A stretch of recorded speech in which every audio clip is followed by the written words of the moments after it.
Hello दोस्तों, मैं Mukesh Kumar Bhaker education channel पर आपका हार्दिक स्वागत करता हूं। हम कार्यपालिका के बारे में पढ़ रहे थे। कार्यपालिका में राष्ट्रपति के बारे में पढ़ा था। राष्ट्रपति के बारे में 54 नंबर अनुच्छेद निर्वाचन मंडल के बारे में हमने पढ़ लिया था पिछले वीडियो में। आज 55 नंबर अनुच्छेद के बारे में बात करेंगे। अनुच्छेद नंबर 55, राष्ट्रपति की निर्वाचन पद्धति।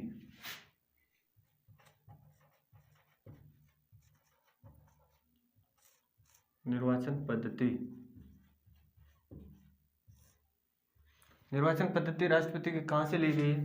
आयरलैंड के संविधान से ली गई है।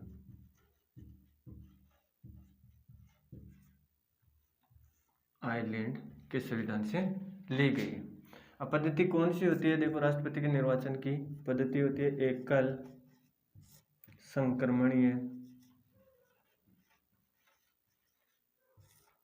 संक्रमणीय, आनुपातिक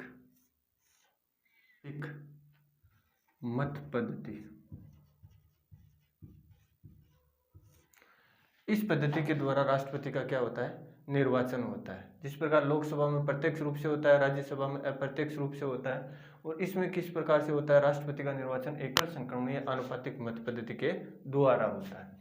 अब अनुच्छेद नंबर 56, राष्ट्रपति से संबंधित अनुच्छेदों के बारे में पढ़ रहे हैं हम। 52 से शुरू किया था और राष्ट्रपति का 56वां अनुच्छेद क्या कहता है? देखिए, कार्यकाल।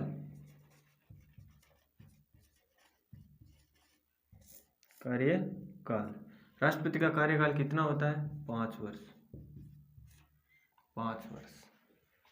उसके बाद में अनुच्छेद 57 आता है। अनुच्छेद 57 में पुनः निर्वाचन, राष्ट्रपति का पुनः निर्वाचन। अनुच्छेद 57 में है, जब तक 5 साल के लिए राष्ट्रपति चुना जाता है, 5 साल से पहले ही क्या कर लिया जाता है? राष्ट्रपति का पुनः निर्वाचन कर लिया जाता है। क्योंकि भारत में प्रथम नागरिक कौन माना गया? सारी शक्तियां किसको दी गई है? राष्ट्रपति को दी गई है। इसके कारण कार्यपालिका की सारी शक्तियां होने के कारण और प्रमुख होने के कारण इसका निर्वाचन क्या कर लिया जाता है? एक दिन पहले भी कर लिया जाता है। राजकार्य में एक भी दिन ऐसा नहीं जिसमें राष्ट्रपति नहीं हो। अनुच्छेद 58 के बारे में। अनुच्छेद 58, राष्ट्रपति का निर्वाचन 54 में था, 55 में निर्वाचन पद्धति थी, 56 में कार्यकाल, 57 में पुनः निर्वाचन, और राष्ट्रपति का अनुच्छेद 58 में क्या है? देखिए, अनुच्छेद 58 में योग्यताएं।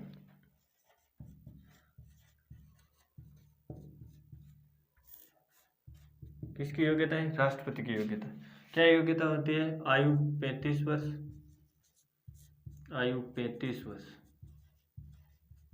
एक योग्यता आपको खास तौर से सबके याद रखने, लोकसभा में 25 वर्ष, राज्यसभा में 30 वर्ष, और राष्ट्रपति की कितनी बताई? 35 वर्ष। आयु 35 वर्ष। बाकी योग्यताएं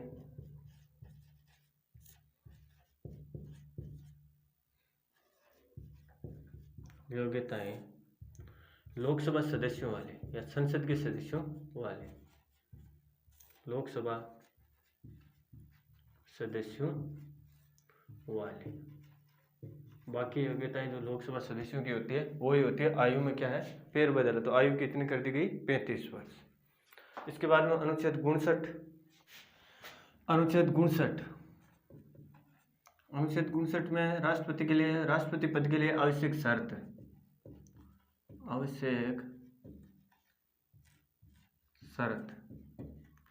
राष्ट्रपति पद के लिए आवश्यक शर्त क्या होती है? देखो, 50 अनुमोदक,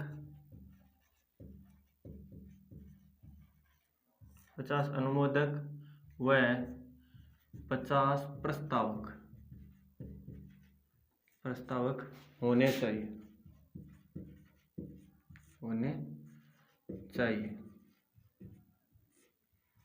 यानी 50 MP व 50 MLA होने चाहिए।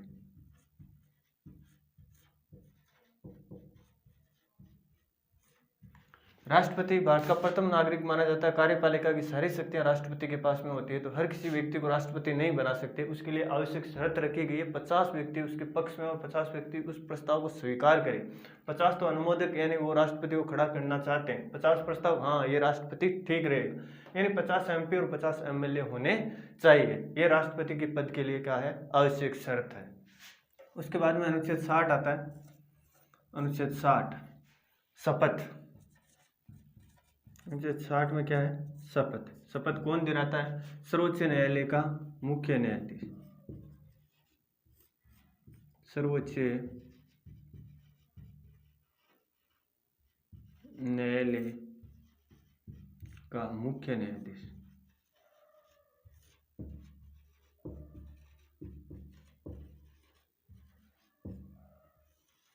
राष्ट्रपति को शपथ दिलाता है सर्वोच्च न्यायालय का मुख्य न्यायाधीश।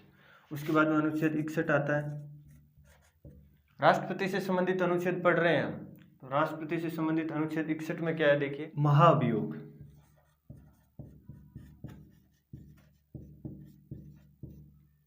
महाभियोग यानी राष्ट्रपति को पद से हटाने की प्रक्रिया को क्या कहा जाता है, महाभियोग कहा जाता है। इसके लिए भी कुछ शर्तें हैं। महाभियोग किस प्रकार लाया जाता है, पहली बात तो देखो, जहां महाभियोग लाया जाता है उससे पहले 14 दिन पहले राष्ट्रपति को क्या कर दिया जाता है, सूचित कर दिया जाता है। तो 14 दिन पूर्व है, 14 दिन पूर्व राष्ट्रपति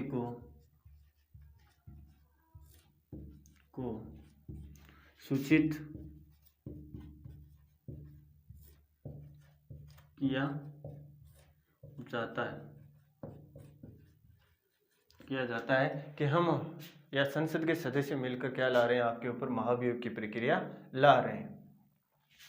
महाभियोग प्रक्रिया संसद के किसी भी सदन में लाई जा सकती है। यह प्रक्रिया संसद के किसी भी सदन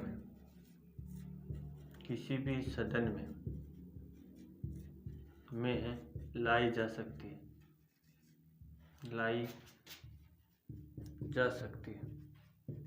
किसी भी सदन का मतलब राज्यसभा और लोकसभा, यानी संसद के कोई से सदन में लाई जा सकती है, राज्यसभा या लोकसभा में।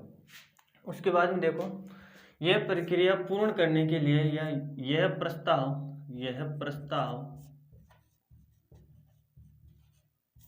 पारित करने के लिए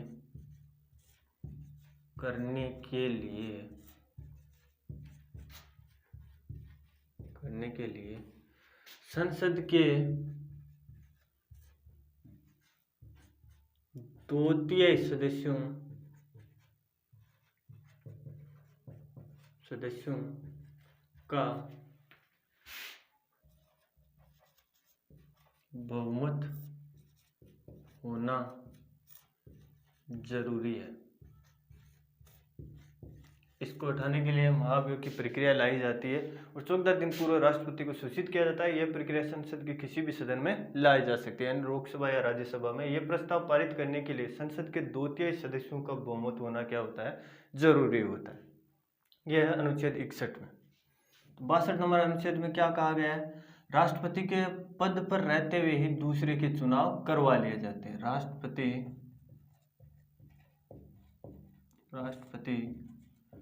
के पद पर रहते हुए दूसरे राष्ट्रपति के चुनाव करवा लिया जाता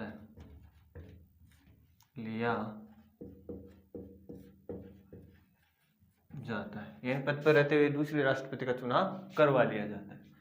उसके बाद में अनुच्छेद 62 के बाद में 71 और भी है, लेकिन ये आपके इम्पोर्टेंट या मोस्ट नहीं है। अनुच्छेद 71 के बारे में पढ़ेंगे। अनुच्छेद 71 में कहा गया है, राष्ट्रपति व उपराष्ट्रपति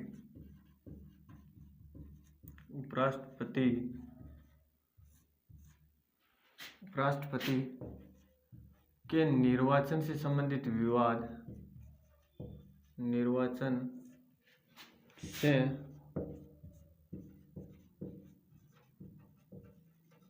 निर्वाचन से संबंधी विवाद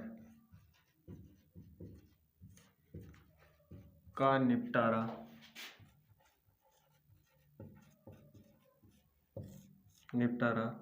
सर्वोच्च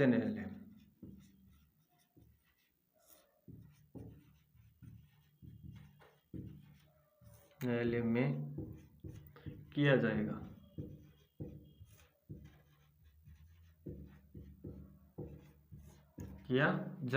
निर्वाचन से संबंधित कोई विवाद होता है तो वो कहाँ निपटारा किया जाएगा? सर्वोच्च न्यायालय में, सुप्रीम कोर्ट में किया जाएगा।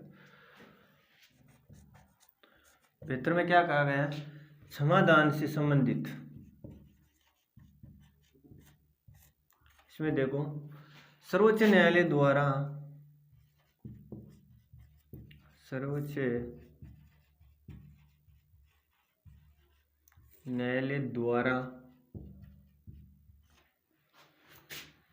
किसी व्यक्ति को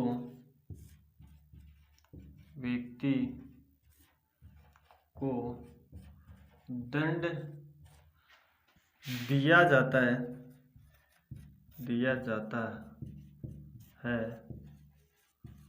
उसको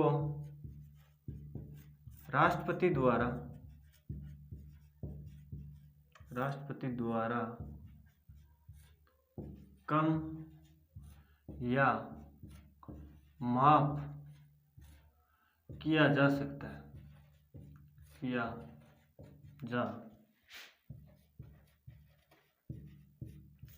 है। समाधान से संबंधित सर्वोच्च न्यायालय द्वारा किसी व्यक्ति को दंड दिया जाता है उसको राष्ट्रपति द्वारा कम या माफ किया जा सकता है। कौन से अनुच्छेद में बताया गया? अनुच्छेद 72 में बताया गया है। अनुच्छेद 75 आता है। अनुच्छेद 75 में कहा गया है प्रधानमंत्री की नियुक्ति राष्ट्रपति करता है। प्रधानमंत्री की नियुक्ति राष्ट्रपति करता है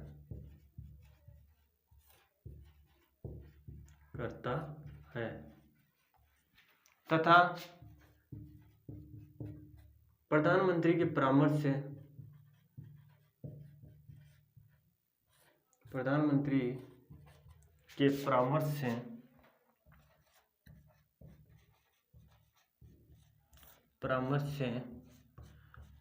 अन्य मंत्रियों की नियुक्ति राष्ट्रपति करता है। अन्य मंत्रियों की नियुक्ति भी कौन करता है? राष्ट्रपति करता है। नियुक्ति राष्ट्रपति करता है। यह अनुच्छेद 75 में कहा गया है कि प्रधानमंत्री की नियुक्ति राष्ट्रपति करता है और अन्य मंत्रियों की नियुक्ति प्रधानमंत्री के परामर्श से कौन करता है? राष्ट्रपति करता है।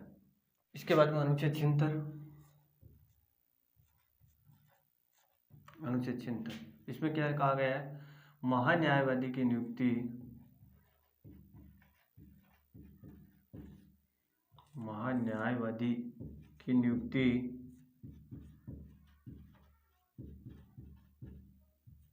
नियुक्ति राष्ट्रपति करता है। कौन करता है? राष्ट्रपति करता है। महान्यायवादी की नियुक्ति राष्ट्रपति करता है। ये भारत सरकार का सबसे बड़ा कानूनी सलाहकार होता है। भारत सरकार का सबसे बड़ा कानूनी सलाहकार कौन होता है? महान्यायवादी होता है। इसकी नियुक्ति अनुच्छेद 76 के तहत राष्ट्रपति करता है। उसके बाद अनुच्छेद 85, राष्ट्रपति द्वारा संसद के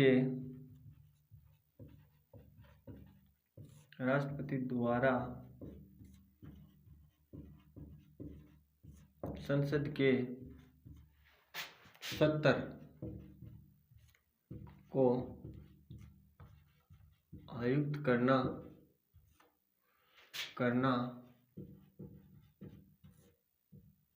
व सत्रावसान करना। सत्रावसान का मतलब होता है समाप्त।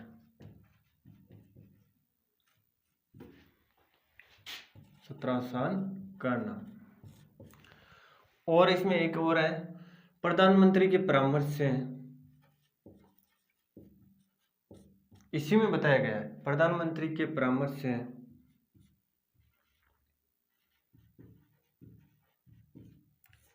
से लोकसभा को भंग करना, लोकसभा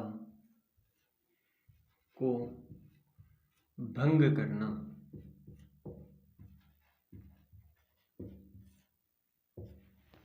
अनुच्छेद 85 में बताया गया। इसके बाद अनुच्छेद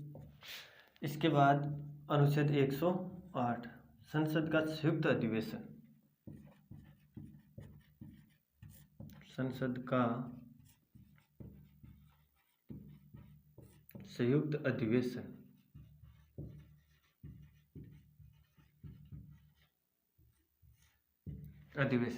कौन बुलाता है? राष्ट्रपति बुलाता है। राष्ट्रपति बुलाता है। संसद का संयुक्त अधिवेशन यानी लोकसभा और राज्यसभा के शामिल में अधिवेशन कौन बुलाता है? राष्ट्रपति बुलाता है। यह साधारण विधेयक पर बुलाया जाता है। नोट लगा के लिख लो, यह याद रखने योग्य है। यह है साधारण विधेयक पर बुलाया जाता है। यह साधारण विधेयक पर बुलाया जाता है। किसके द्वारा? राष्ट्रपति के द्वारा। संसद का संयुक्त अधिवेशन। इसमें और लिखो, संयुक्त अधिवेशन की अध्यक्षता, संयुक्त अधिवेशन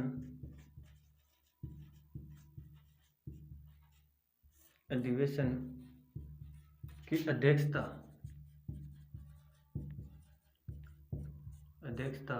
लोकसभा अध्यक्ष करता है। लोकसभा अध्यक्ष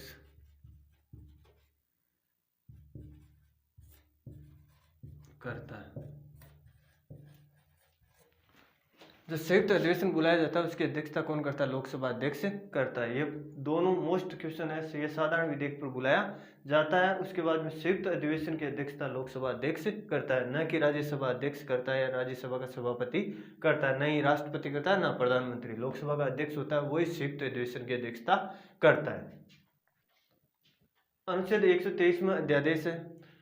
संसद का सत्र, यदि किसी कारणवश संसद का सत्र न चल रहा हो तो उस समय राष्ट्रपति क्या लाता है? अध्यादेश लाता है, अध्यादेश जारी करता है। उसके अनुसार बनाया गया कानून कितने माह के लिए लागू होता है? 6 माह के लिए लागू होता है।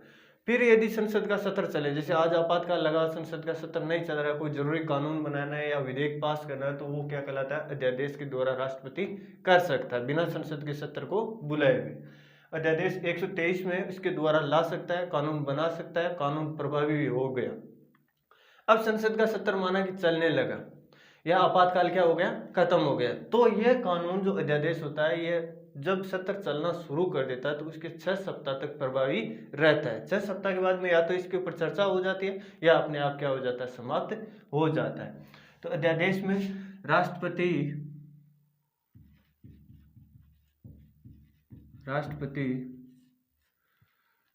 किसी विधेयक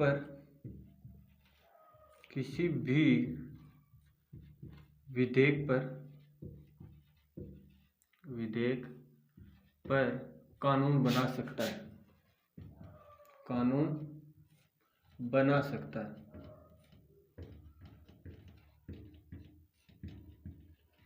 बना सकता है।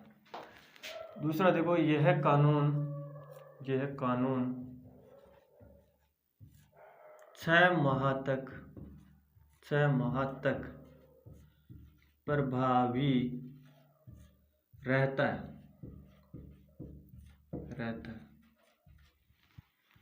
जब संसद का सत्र चले,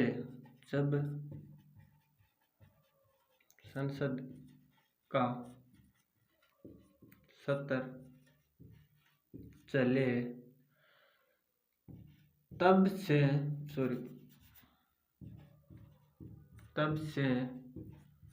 6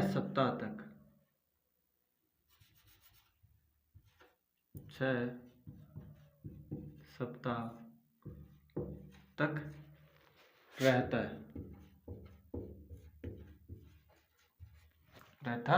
है, यानी संसद का जब सत्र चलता है उसके 6 सप्ताह तक ये कानून प्रभावी रूप से लागू रहता है। या तो 6 सप्ताह के बाद में इसके ऊपर चर्चा कर ली जाती है, नहीं अपने आप क्या हो जाता है, खत्म हो जाता है।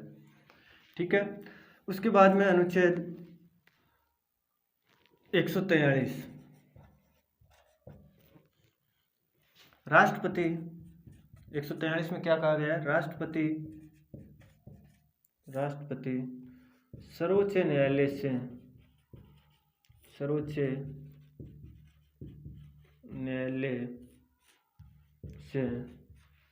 परामर्श ले सकता है। किसी विधेयक, किसी बिल के ऊपर या कोई कानून बनाना है तो उसके लिए परामर्श कहाँ से ले सकता है, राष्ट्रपति सर्वोच्च न्यायालय से परामर्श ले सकता है। लेकिन मानना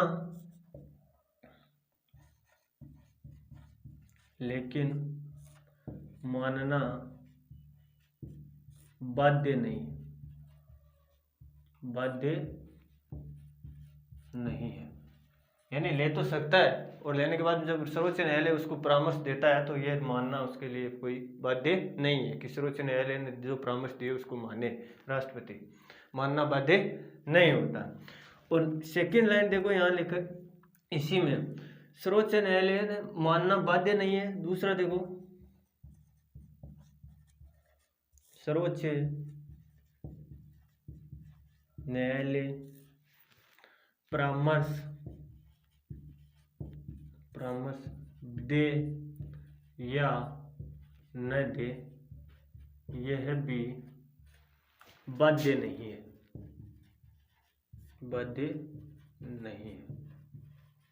यानी दोनों के लिए बाध्य नहीं है।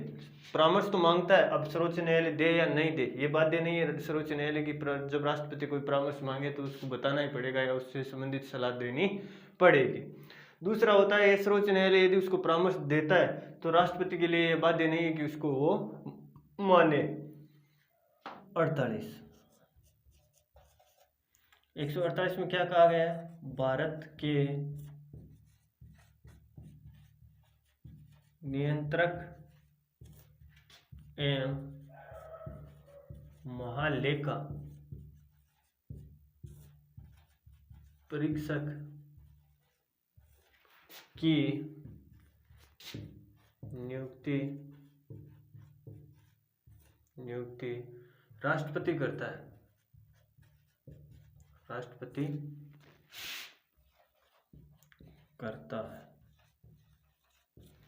भारत के नियंत्रक एवं महालेखा परीक्षक की नियुक्ति कौन करता है, राष्ट्रपति करता है। यह राष्ट्रपति से संबंधित अनुच्छेद थे जो हमने राष्ट्रपति को कार्यपालिका में पढ़ा।